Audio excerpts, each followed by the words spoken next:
हाँ जी स्टूडेंट्स, हमें नेक्स्ट बात करनी है बेसिडियोमाइसीट्स की। बेसिडियोमाइट्स हमारी अनदर हायर फंजाई है and this is the most advanced and most common type of fungi.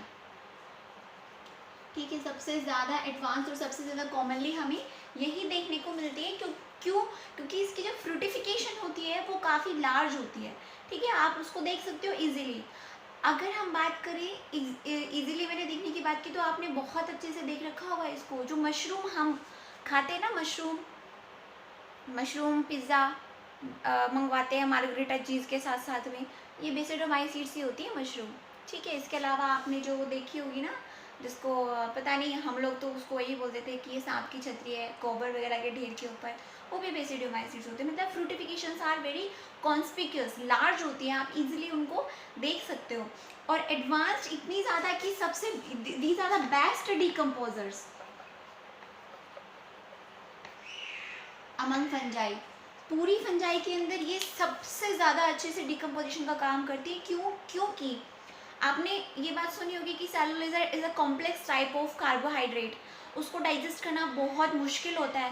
तो ये कार्बोहाइड्रेट को तो ये सेलुलोज को तो छोड़ो, ये लिग्निन को भी डाइजेस्ट कर सकती है। लिग्निन को कोई, इनके अलावा कोई और डाइजेस्ट कर ही नहीं सकता। कोई और फंजाई इनको छोड़ के लिग्निन को डाइजेस्ट नहीं कर सकते, इवन बैक्टीरिया भी नहीं, मतलब कोई डाइजेस्ट कर ही नहीं सकता। लेकिन इनके पास लिग्निन सेलुलोज दोनों को डाइजेस्ट करने के लिए पावरफुल एंजाइम्स होते हैं। और कैसे करते हैं? एब्जॉर्प्टिव टाइप है, एंजाइम्स को क्या कर देंगी, लिग्निन या सेलुलोज कंटेन जो वुड होगा उसके ऊपर सिक्रेट कर देती है और अपने डाइजेस्ट कर देती हैं उसको। बहुत पावरफुल एंजाइम होता है। और पहले तो क्या करती है, हाइफा जो है इनका उनके अंदर घुस जाता है डिकम्पोज करने के लिए। ठीक है, इवन ऐसा भी होता है कि कई बेसिडोमाइसीट जैसे गैनोडर्मा नाम की एक फंजाई है, वो लिविंग पेड़ के, हमने बात की ना कि डेड डिकेइंग जो वुड है, कोई प्लांट है जो गिर जाता है, टूट जाता है, उसको डिकम्पोज करती है। ये लिविंग गैनोडर्मा नाम की जो फंजाई है वो लिविंग पेड़ के ऊपर भी लग जाती है। ठीक है, ये इतनी ज़्यादा पावरफुल डिकम्पोजर्स होती हैं बेसिडोमाइसीट्स। ओके, इनके अंदर भी जो मोटाइल स्ट्रक्चर होगी, ना तो असेक्सुअल स्टेज में होती है और ना ही सेक्सुअल स्टेज में होती है। ठीक है, यहाँ पर भी मैंने आपको बताया था कि हाई फंजाई है, मोनोकैरियोटिक और डाइकैरियोटिक फेज आएगा, यहाँ पर भी आता है। लेकिन यहाँ पर एक छोटी सी चीज़ और है, क्योंकि भाई ये एडवांस स्टेज है, तो इनके अंदर आएगी प्राइमरी सेल बनेंगे। एक तो प्राइमरी माइसीलियम बनेगा इनके अंदर, प्राइमरी माइसीलियम, और एक सेकेंडरी माइसीलियम बनेगा। ध्यान देना, प्राइमरी माइसीलियम जो होगा उसको, वो कौन सा होगा, जिसके अंदर मोनोकैरियोटिक सेल होगी। जिस माइसीलियम के अंदर मोनोकैरियोटिक सेल होगी उसको हम क्या बोलेंगे, प्राइमरी माइसीलियम। मतलब जिसमें एन, मतलब जो है वो एन स्टेज होगी। ठीक है, एन स्टेज मतलब कि अभी फिलहाल एक ही सेल है और एक ही न्यूक्लियस है। मोनोकैरियोटिक सेल जिस माइसीलियम के अंदर होगी, प्राइमरी माइसीलियम। ओके, और सेकेंडरी माइसीलियम जिसके पास डाइकैरियोटिक सेल होगी, डाइकैरियोटिक। हमने बात कर चुकी है, मतलब जिनके अंदर एक साइटोप्लाज्म और ये वाली कंडीशन हो, n+n, जिसमें प्लाज्मोगेमी हो गई हो लेकिन कैरियोगेमी नहीं हुई हो, तो डाइकैरियोटिक सेल बना लेती है। इस तरह का जो माइसीलियम है वो सेकेंडरी माइसीलियम है। एक और चीज़ ध्यान देना कि प्राइमरी माइसीलियम के अंदर असेक्सुअल रिप्रोडक्शन होगी, स्पोर्स बनेंगे, असेक्सुअल स्पोर्स बनेंगे, लेकिन सेक्सुअल रिप्रोडक्शन नहीं होगी।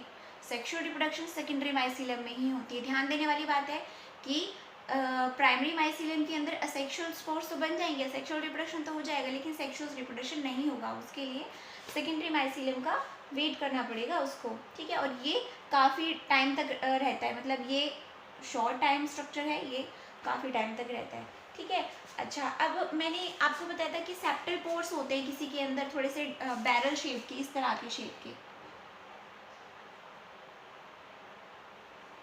इस तरह की शेप के होते हैं सेप्टल पोर, जिनको डोलियोपोर बोलते हैं। डोलियोपोर इन्हीं के अंदर होते हैं। ठीक है, dolipore are present in basidiomycetes. Okay, septal pores barrel shape के जो होते हैं, डोलियोपोर, वो इन्हीं के अंदर मिलते हैं। डोलियोपोर्स are kind of septal pores which shapes are kind of barrel shape. Okay, अच्छा, अब मैं आपको बता दूं एक और चीज़ इनके बारे में कि इनके अंदर जो वेजिटेटिव हमने बात की थी कि वेजिटेटिव जो रिप्रोडक्शन होता है उसमें राइजोमॉर्फ और ज़ेलरोशिया मैंने आपको बताया था, वेजिटेटिव जो रिप्रोडक्शन बताया था जब उसके वेजिटेटिव टाइप बताया था, तो इनके अंदर जो वो है वेजिटेटिव रिप्रोडक्शन ज़ेलरोशिया एंड राइजोमॉर्फ के थ्रू आकर करता है। तभी तो ये क्या करती है, तभी तो ये जो वुड है उसके अंदर इतना इनका हाइफा इतनी इजीली घुस जाती है क्योंकि इनके अंदर इस तरह की वेजिटेटिव स्ट्रक्चर्स बनती हैं।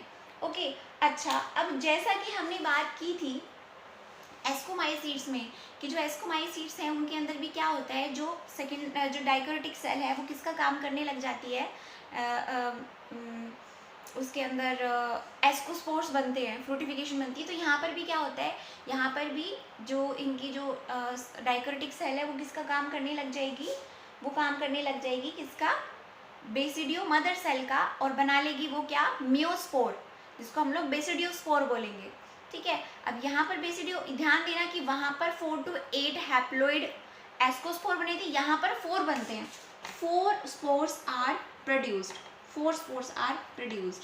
वहाँ पर 8 तक बनते थे, 4 to 8, यहाँ पर सिर्फ 4 बनेंगे।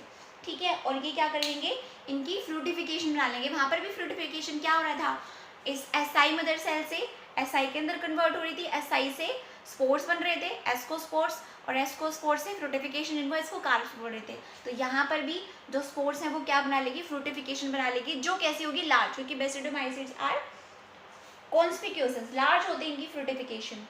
Got it. तो ये बात थी हमारी किसकी, बेसिडियोमाइसिड्स की। अब इनकी एग्जांपल्स के बारे में बात कर लेते हैं बेसिडियोमाइसिड्स की। जैसे कि अभी मैंने शुरुआत में ही बात की थी कि इनके अंदर हम मशरूम पढ़ते हैं। ठीक है,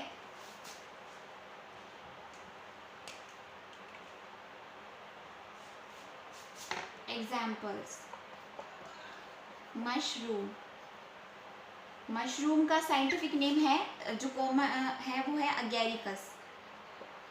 स्पीसीज, जीनस तो अगेरिकस है, स्पीसीज कोई भी हो सकती है। स्पीसीज आपकी वोल्वोरिएला हो सकती है, बायोस्पोरस हो सकती है। ठीक है, बट बहुत सारी हैं, आप जीनस ये एक लर्न कर लो, अगेरिकस। मशरूम का जो साइंटिफिक नेम है उसका जीनस क्या है आपका, अगेरिकस।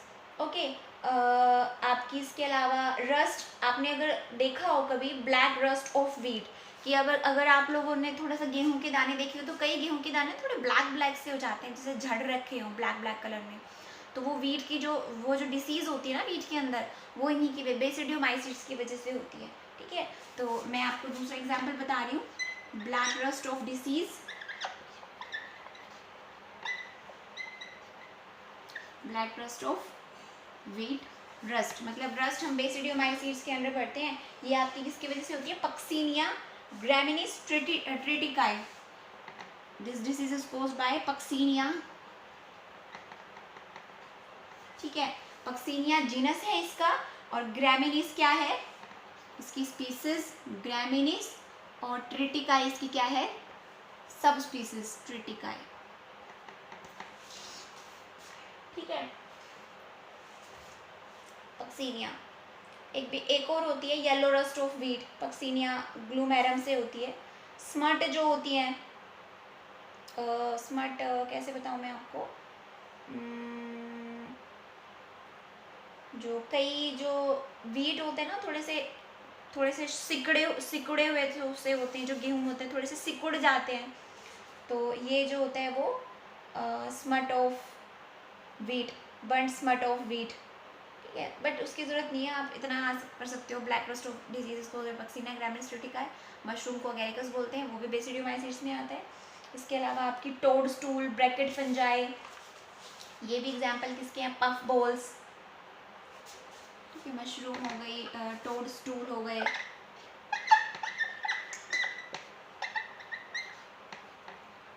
ब्रैकेट फंजाई,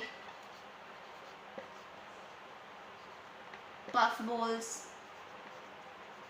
ये भी क्या है तुम्हारी बेसिडियोमाइसिड्स है।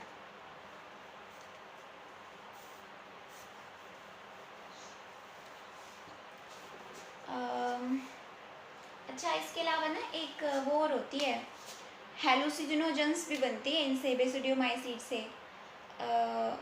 उसको पूजते भी हैं लोग, उनका फेस्टिवल वगैरह भी होते हैं, उसमें ये यही लेते हैं LSD। मैक्सिकन इंडियंस जो होते हैं ना, वो कई रिलीजियस सेरेमनी, जैसे कि हमारे हमारे यहाँ पे होली पे भांग पीते हैं, वो ये सब भोलेनाथ जी का वो समझते हैं। तो ऐसे ही जो मैक्सिकन्स हैं उनके अंदर भी ये जो एक फंगस है, सेक्रेड मशरूम के नाम से जानते हैं, तो हेलुसिनोजेंस भी बनती है इनसे। साइलोसाइड मैक्सिकाना बोलते हैं क्योंकि मैक्सिकन है, ठीक है। तो these are the basidiomycetes. Okay, next जब हम मिलेंगे तो चैप्टर कंप्लीट हो जाएगा, जिसमें हम ड्यूटेरोमाइसीड्स भी करेंगे, लाइकन्स को भी कर लेंगे। ओके जी।